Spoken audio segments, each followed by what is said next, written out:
Hello friends, बरायबाय Bodo Gr.4 official YouTube channel आसा खालामो लोगोफोर नोंथांमोना गासैबो मोजां दङ।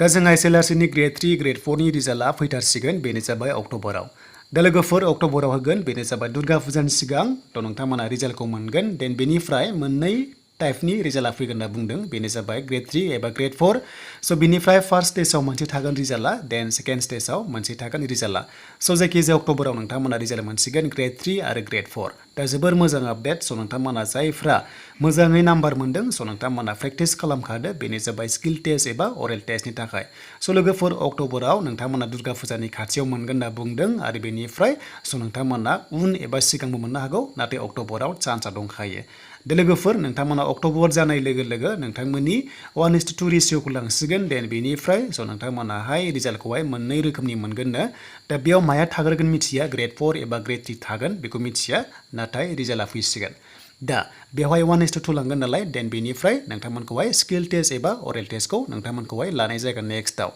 दा स्किल टेस्टआ बबेयाव थागोन आरो अरेल टेस्टआ बबेयाव थागोन बेयाव गोबां गोनो गोथो जागासिनो दङ। दा ओरैबायदि थायो स्किल टेस्टआव जि फर्स्टआव डिप्ल'मा नांगौमोन हमना ला कम्पिउटार सार्टिफिकेट देन बेयाव नोंथांमोनखौहाय स्किल टेस्ट लानाय जागोन आरो हमना ला Gr.3 आवबो बबेबा पस्टआवहाय नोंथांमोनहा कम्पिउटार सार्टिफिकेट एबा डिप्ल'मा नाङामोन बेयाव जास्ट अरेलाव नोंथांमोनखौहाय लानाय जागोन स' नोंथांमोना स्किल टेस्ट एबा कम्पिउटार टेस्ट गैया। दा जोबोर मोजां थ' नोंथांमोना अरेल टेस्टखौ मोजां होबानो जाबाय देन बेनिफ्राय काट अफआ हमना ला 75 प्लासखौ जों लाथ'दों बेनि बाराबो थांनो हागौ एबा खमबो थांनो हागौ।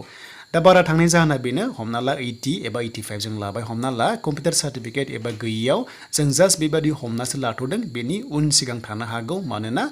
ओरैबायदि जायो 1:2 नालाय बेखायनो काट अफआ एसे गोजौ थाङो जुदि 1:5 मोनब्ला एसे खम थांगौमोन। दा बेखायनो नन कम्पिउटार सार्टिफिकेट नोंथांमोना 80 प्लासखौ लाथ'दो देन बेनिफ्राय कम्पिउटाराव नोंथांमोना 75 लाथ'दो मानोना बेयाव बयबो इलिजिबल जाया नालाय दा बेयाव ओंखायनो स्टुडेन्टआ एसे खम दंमोन बेयाव देन बेनिफ्राय जोंहा डाइरेक्टआव लोगोफोर बे जाबाय नोंथांमोननि डिग्री फार्स्टआव स' डिग्री फार्स्टआव बांसिन काट अफआ थांगोन मानोना बेयाव जोंहा कम्पिउटार सार्टिफिकेट नाङा नालाय देन बेनिफ्राय Gr.3 लेभेलाव HS लेभेलाव काट अफआ हमना ला 80 प्लासखौनो जों लाथ'दो एबा 85 लाथ'दो।